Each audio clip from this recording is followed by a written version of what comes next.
Doon, doon, doon, doon. One is the loneliest number you could ever do. Doon, doon, doon. Two is much better than one. It's the loneliest number since the number one. Oh, you know what? Forget it. Forget it. I was going to do a tune this morning by Three Dog Night, but I'm just going to go ahead and pass on that because we got a lot to cover today. Guys, I'm sorry I ripped you off for your song. I love you very much, but we've got to talk. So, do you know what this is? This is the 5,000 subscriber giveaway. In case you guys forgot, I didn't forget. This is a 10 troy ounce tombstone nugget, and it's a beefy monster. Excuse me, it is. It's a beefy monster. 10 troy ounces, silver nugget from the Scottsdale Mint, tombstone. Okay? That's a 5,000 subscriber giveaway. Remember that. We're not even anywhere near that yet. I think right now we're at 2246. But at 2,500, there's going to be this 2019 Tavulian Queen Anne's Revenge Black Beard Black Flag. Okay. Pirate ship coin. Okay. We got that coming up for 2,500 subscribers. And remember, I don't have them here, but there's going to be the 2017 1/10 ounce silver Somali elephants. They're going to be in tow with this. That's going to be all part of that one giveaway at 2,500 subscribers. This is the Germania oak leaf with the non-special blister, just a regular blister, acorn here that is going to be for the close at $30 over spot, or $30 spot in the spot silver market. If that happens, whichever happens first, they're both going to happen. But we are going to be looking at giving this away along with the two 10,000 Somali silver elephants. This at $30 spot close on the silver market, whatever day that happens. It could be now, it could be, I don't know, a month from now, which I think it's going to be soon, actually. And of course, at 5,000 subscribers, we will be doing a giveaway for this tombstone nugget. 10 ounces, 10 troy ounces. Let me see if I can turn this over without making a mess. This thing is so heavy. Oh, jeez. So there it is. Let's get that glare off of there. You can see it says 10 troy ounces from the Scottsdale Mint. It is no joke. It is the real deal. All right. So, yeah, 1 is the loneliest number you could ever do. 2 is much better than 1. Whoop-de-doo. But what's better than that is 60. 2015 1 ounce silver pandas from the Chinese Mint. Hang on a second. Good morning, fellow billionaires. This is Silver 5150 with your morning update for Wednesday, August 26, 2020. Okay, see, now you got to make it official. I can't have you guys coming out here every morning and then changing the format up too much. I got to give you some familiarity. So there it is.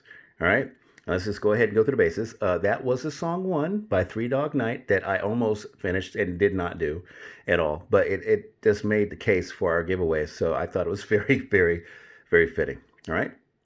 But that song, 1 by Three Dog Night, is an iconic tune that usually depicts what happens to a person if they don't curb their behavior and becomes an eventual outcast amongst their friends and family. So don't be that one that is shunned by those who care about you, but you drove them nuts. All right, but you know what? I'm not disparaging the 1 and 2 coin displays because I've been guilty of it myself. I've been guilty of it myself. But let's face it, it's been a pretty boring week, guys. Markets-wise, it's been a pretty boring week. Boring, as far as market action goes.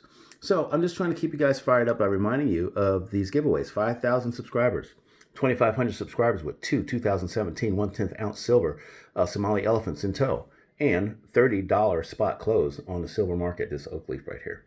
So just trying to keep you guys fired up. I'm trying to keep myself fired up because, like Silver Joker had said in his video last night, silver's back in the rocking chair. It is. It's back in the rocking chair. And it's just kind of sitting there. They found the sweet spot, whatever derivatives they have to keep, excuse me, guys, sorry about that, under control. They are doing that to keep the excitement out of the silver market like we had 3 weeks ago. Because you remember, that was fun. That was fun. I want some more roller coaster. So anyway, I'm trying to keep everybody fired up, trying to keep myself fired up by putting out these big stack strikes. I do multiple strikes. Guys do a variety and stuff. Florida Stacker, he's excellent at putting out a variety of goodies, and they always look good. They always arrange very well, and he's very good at explaining, how they work in his stack. And it's just visually stunning. I love it. I love it. This right here, I am redundancy. I'm all about the volume stacking. I'm all about redundancy. So you see a lot of the same strikes coming out of my stack. And yes, these are 2015s. So why are 2015 so important when it comes to pandas? And I've explained this in my earlier videos. It is simply that the 2015 panda was the final strike out of the Chinese mint or the Bank of China that used the 1 ounce denomination as their measurement for the coin. And it doesn't say 1 ounce, I don't think, anywhere. It just kind of has the 10 yuan mark on it with the bear, and then it tells you what year it is, unless you can read those characters, and those characters say something, but not that I'm aware of. So we know as stackers, if you've been in the game for a bit, that 2015 and back was the 1 ounce denomination for the silver panda coin, and then after 2015, 2016, and up to today is actually 30 grams, which is, I wouldn't say it's a ripoff, but I would say definitely it is less silver. I mean, let's just do the math: 31 grams, 31.1 grams to the ounce. And then, of course, when you get to 30 grams, you're down 1.1 grams. And so you're not getting quite as much silver. So why doesn't the price come down? Because they're pandas. Because they're pandas. And, you know, a lot of people have a lot of angst against China right now because of all of the failed trade deals. And then, you know, there's a lot of humanitarian issues over there and whatnot. But look, the deal is because I think the negative publicity, the negative connotations and energy that comes from a nation or their bad behavior is going to play positively in any of these hard assets that they're going to be putting out. Now, I'm not, you know, I wouldn't mess with Chinese real estate, but for certain, you know, their silver, if you get it from a reputable dealer, be careful. You know, you always hear about counterfeiting coming out of China. I remember a lot of bootlegging stuff that came out of China when we were overseas. And, you know, you'd be able to buy CDs. You were able to buy Windows 10 in like, you know, 2005. Come on. Yeah, right? And so, you know, those negative connotations that go along with that nation or other nations, and then they bring out this hard currency, I think is going to play positive into that hard currency. Basically, silver is the ultimate equalizer. It can take any bad economic energy, any bad political energy, and turn it into positive, abundant purchasing power. I'm serious. I really don't know how else to say it. Everybody says, you know, well, what do you do? You know, how do you invest? You know, what's your risk trade? What's your trade at silver? Silver is the trade because silver is the ultimate equalizer. It is the easiest investment in the world. It's the most accessible currently because of its price point. But it you know, is fire and forget. You buy it, you put it away. You know, like Silver Game of Thrones says, you'll go on vacation for 5 years, come back, and yes, and you're wealthy. It is the ultimate play for the normal person to be out there and make sure they're investing properly. All right, so yeah, I put these big stack strikes out for you guys, you know, to enjoy the visuals of it and stuff. I just think it's a lot more fun. I think it's a lot more fun. Now, you know, you can get into the mix of coins and stuff, and then you start explaining everything. And I did that before, and that's a lot of fun too. But then, you know, you look at the videos on the front screen when you scroll down to find the videos, and you're kind of like, what's going on there? And so we talk around that and we have fun with it. So anyway, I believe that we're going to continue the rest of this boring week. Okay, we'll continue the rest of this boring week by putting out large eye-popping displays for your visual enjoyment. And I think we've shown pretty well so far. It's only Wednesday. But we've had the baby tigers that came out on Monday from South Korea. We did the elephants from Somalia yesterday. And just a quick aside, those Somalian elephants, because we were talking about the denomination of shilling, and we're talking about, you know, the elephants coming out of Somalia. Actually, I think Geiger, they're the ones that produced those coins for Somalia. And they are 4.9s, by the way, in case you're interested. And that goes for, you know, most years of elephants, I believe, you know, as late as 2017 is when they started doing the 4.9s, and then on up until now. But 3.9s are fine too.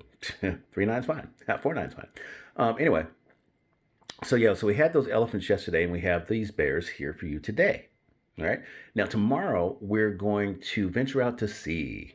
We're going to venture out to sea with the coins that we have on display, and then Friday, guys. Friday, I've got something for you really special. I won't even go any further than that. Just you wait. All I have to say is it's about darn time. All right. So, if I'm not mistaken, I think today is going to be Fed Day. Talking about the markets, it's Fed Day. From the bustling metropolis of Jackson Hole, Wyoming, Jerome Powell, or at least one of his Fed governors, they're going to come out and they're going to talk about, Fed Reserve policy, the future of monetary policy. I'm pretty sure they're also going to try to give us forward guidance on their interest rate policy too, which I'm pretty sure they're going to stand pat. I expect them to stand pat. They haven't made any moves on interest rates because any dramatic moves or deviation from last month's policy or any earlier policy will result in a decent amount of fireworks this week. Okay, that'll definitely roil the capital markets. And the last thing the Federal Reserve wants to do is for the markets to start gyrating around. Well, with the exception of the stock market, which they're perfectly happy to send to the moon or to infinity and beyond, as Buzz Lightyear likes to say. They like to pump as much currency as they can into that thing and just get it on a rocket ship and get it going. But I think it's kind of stagnating. I think it's kind of just sitting there consolidating, waiting for the opportunity to go up. But I don't think there's the capital to do it. I really don't. Really don't. Okay. Look at this display now. I feel like I should have bought these out yesterday, seeing how the markets were so jovial over the possibility of China and the United States working together on a positive trade deal again for like the 33rd time. And it's funny. The reason why I bought these pandas out is so myself, the reason why I purchased these pandas when I bought them was so later on, me and a few of my friends could have enough silver currency to hang out in China.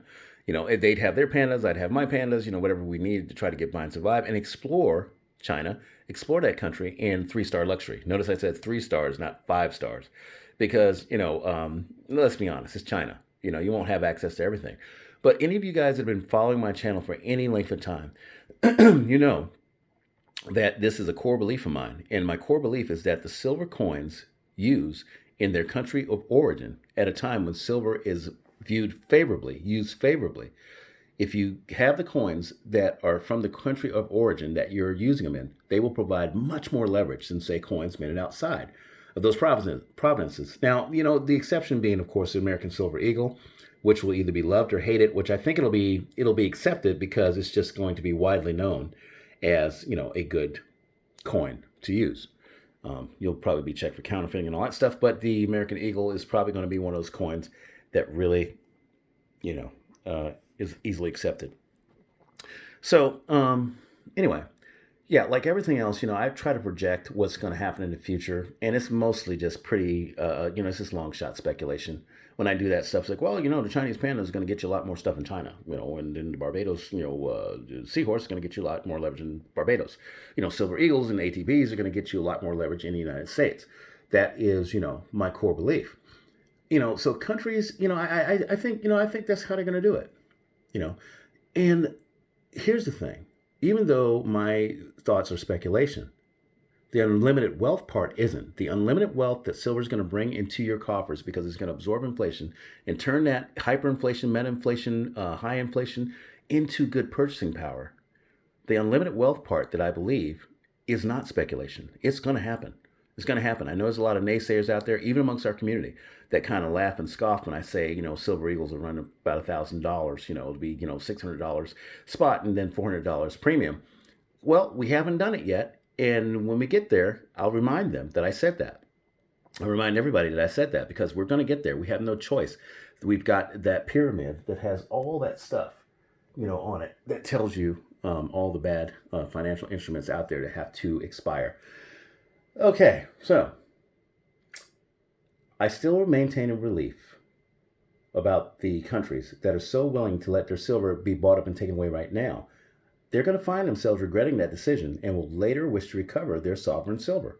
Every country, including Mexico, which is why Libertas is such a hot thing right now. Well, they've always been hot, but they're really hot now.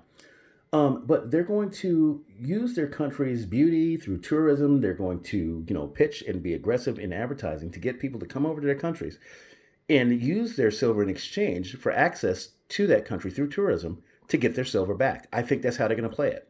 You're going to say like, oh, just come to Guadalajara, and you can have a good time and you can do all this and stuff like that. But if you have Libertas, you have access to a special, bullion package that gives you 4-star access and all this stuff. I think that's kind of the approach they're going to take to get people to bring their silver back to their country. And it's not something they're planning on right now. It's something that's just going to happen naturally as the markets start to overturn and they realize they need that hard asset in their country. All right. So now think about it. Now that I think about it, that's how the whole stacking strategy for me, it kind of spun out of control because, I had a very simple, goal that I wanted to reach. And then once I reached that goal pretty quickly, once I realized how easy it was to acquire the most popular sovereign coins along with various rounds, I decided to diversify. And then once I had the diversification down, I decided to go for gold in the form of a global stack of silver. Okay, that global silver stack that I was telling you about, towards the end. Now, looking back, I wish I had done things a bit differently because towards the end of my race to acquire as much sovereign coins as I could, as many sovereign coins as I could, I found myself pursuing the most expensive coins last. And boy, that was almost a big mistake. It almost broke me. So there's definitely some OCD there with the idea of having, this, grand global stack. Okay. But I always imagined that once we return to some semblance of normalcy, it'd be a simple matter of announcing an event, a convention or trip, or maybe an expedition here in the channel or one of our forums to see who in the community would be interested in taking off on a silver-backed odyssey of some sort. Go out there and look around and have fun, cooped up in the house, with all this mess for years and years. And then finally, we get a chance to go out and see the world again. So I haven't given up on that.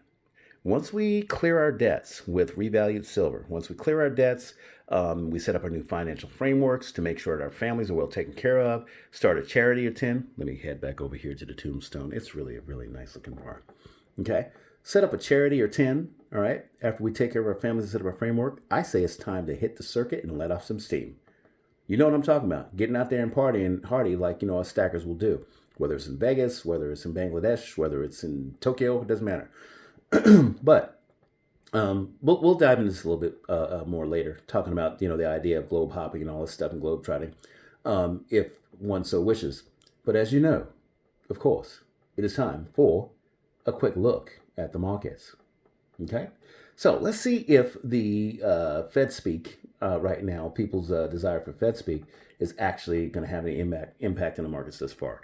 We'll just kind of hover over the bar here and we'll look at it. And so U.S. futures right now, stocks are just kind of teetering along. They're on the flat line. So the S&P 500 futures are right there at zero or, 36 cents up, which is nothing, at 34.43. And then, of course, U.S. stock futures are tracking over 28,000, even though they're down a little bit, $55 down, at 28,138. This is getting into record territory. I think the all-time high was something like 29,700. So let's see where we can go here in the next week or two with the stock indexes. These valuations on these companies are sky high. And you got stock buybacks and all these things and the Fed pumping money. So, I'm not surprised that the stock market's staying up. What I am surprised about is the dollar index actually being in the green today and back into a 93 handle, which, is pretty healthy considering all the things the dollar's being called to do stimulus and do the bank bail-ins and the repos and all that stuff that the dollar's being called to do is hanging in there pretty good. So that means the euro's down right now. But even with the euro down and the dollar up, gold and silver are tracking upwards right now. Now, the thing is, they're not, in some great range. I mean, they're in the normal range. Like, for example, gold is at 1925 right now, which is 2 points above its old all-time high of 1923. So that's no big deal. Let's move over here to these guys. And then silver actually is putting up a pretty good fight at about 1% up. We got 25 cents in the green on silver, putting it at $26.53. And so that looks like that's going to continue to move higher into the day. And when you see these indexes, you see the scramble like this with the dollar up and gold and silver up, which is a total mismatch. That tells me that gold and silver have the ability right now to smell bad policy coming out of the Fed. They can smell that Jerome Powell or whoever's going to be talking in Jackson Hole, Wyoming today, they're going to say something that's going to stir the stock market and probably send it down. And then, of course, the metals will feed on that and they will start to head up today. And it'll probably send the dollar down too. So we'll see. We'll see about that. So that is the markets right now. And we will see how they develop throughout the end of the day. And, of course, we will talk about them like a dog tomorrow if they show out some excitement today. All right. So... I'm trying to think, the way they've got the metal stuck in a range, are they trying to create a seller's environment? I think the idea of keeping silver and gold in the rocking chair right now, as I like to steal from Silver Joker, having them just kind of sit there idle, is they are trying to create the image of a seller's environment. Of course, we know this can be farther from the truth. And have we seen the last of the pullbacks? I'm telling you guys, I am trying to maintain my composure, but you have to know that gold and silver are both tightly coiled springs. These guys are tightly coiled springs, ready to release at any moment. We got lucky. We got this, stagnation in this pullback because honestly, I expected when gold and silver took off this last time, they were just going to steadily grind up relentlessly and have people in a FOMO fit, for a long time. But we've had, some stabilization, right? So I kind of wish that Vincent Price was still around so he could say it better than I could. The manipulation of 40,000 years. Well, the manipulation of silver. The manipulation of 140 years will soon send commercial bankers to their doom. Or something like that. Because honestly, the amount of shenanigans that's been going on has just been nutso. Messing up the markets, especially the metals markets. All right, so back to our conversation. Now, I don't know if I mentioned this guy to you before on my channel, a good friend of mine, but I consider it good fortune to call him a friend of mine. And I'm talking about this World War II veteran that I know, who's still alive today, by the way. He's, I think he turned 100 last year. A gentleman by the name of Dr. John Kerner. Now, he is a retired pediatrician that served in World War II and has generated more innovation for his particular specialty, pediatrics, than one could even keep track of. This guy has done all kinds of things to advance and innovate pediatric care over his long career. He's retired now, of course. But this guy is fearless. I consider him a genius, and his wartime biography called Combat Medic is one of the most cherished books I have in my collection.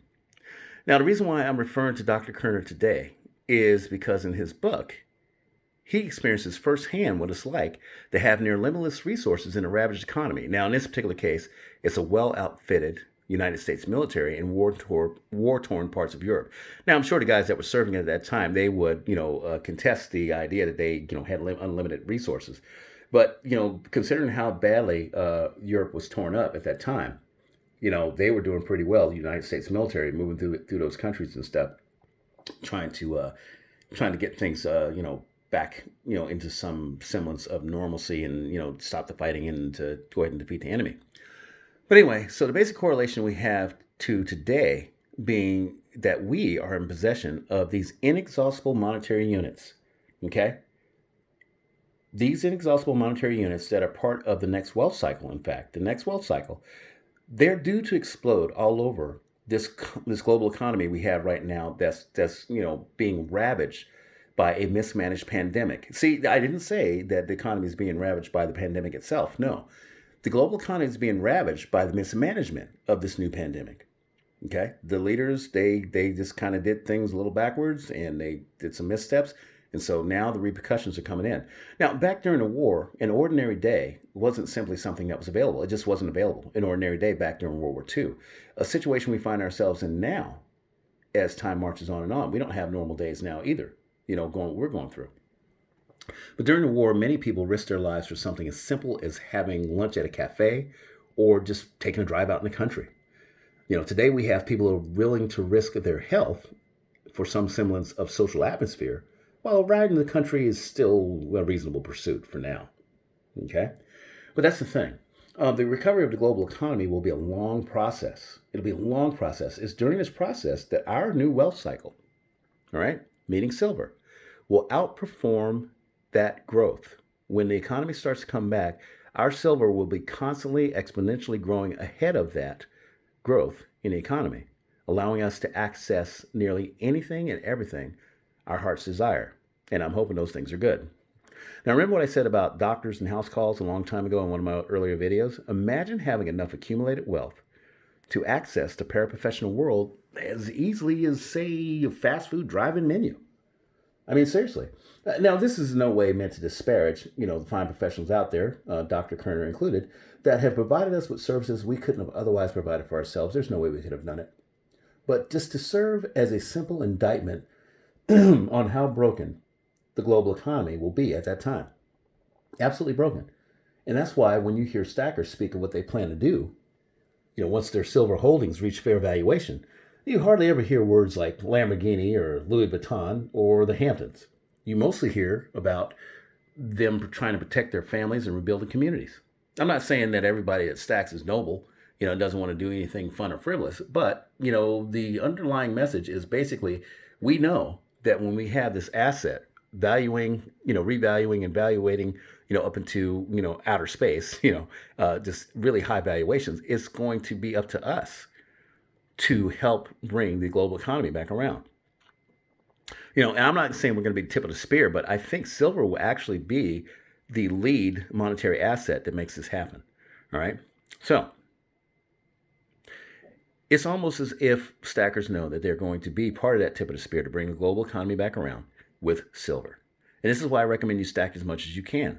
Because even if your stack begins to run thin after taking care of the essentials, talking about your family and all these the framework you want to put together, you'll still have access to the stacking world. Well, other individuals of a like mind and even greater means sometimes will want to collaborate with you on projects, sorry, or ideas that go beyond said meager means. If you only got a few ounces left, 12 ounces to your name, that's still going to be enough to be in the game at that point, because it'll be all part of the Stackers' ongoing effort to help get planet Earth and the human race to the next level. We will be part of that. Whether you think you are or not, think you're going to be or not, you're going to be part of that. When we start to move, to where we're going into prosperity again and rebuilding communities again, you're going to be amazed how much influence you're going to have on that. And it's going to find you whether you want it to find you or not. Okay? Guys, thank you very much. I'm Silver5150 telling you that your stack is not whack and that just 12 ounces to your name puts you 99% ahead of the game. Thanks again for tuning in this morning, and join us tomorrow for our Odyssey into the sea. Ah, the beautiful sea, as Jacques Cousteau always says. Go out and have a great day. Stack what you can. And remember our blowout giveaways. We got giveaways coming. Giveaways. Remember our blowout giveaways. Okay? Especially at 2,500 subscribers. And we'll see you here tomorrow for the morning update. Love you guys. Peace.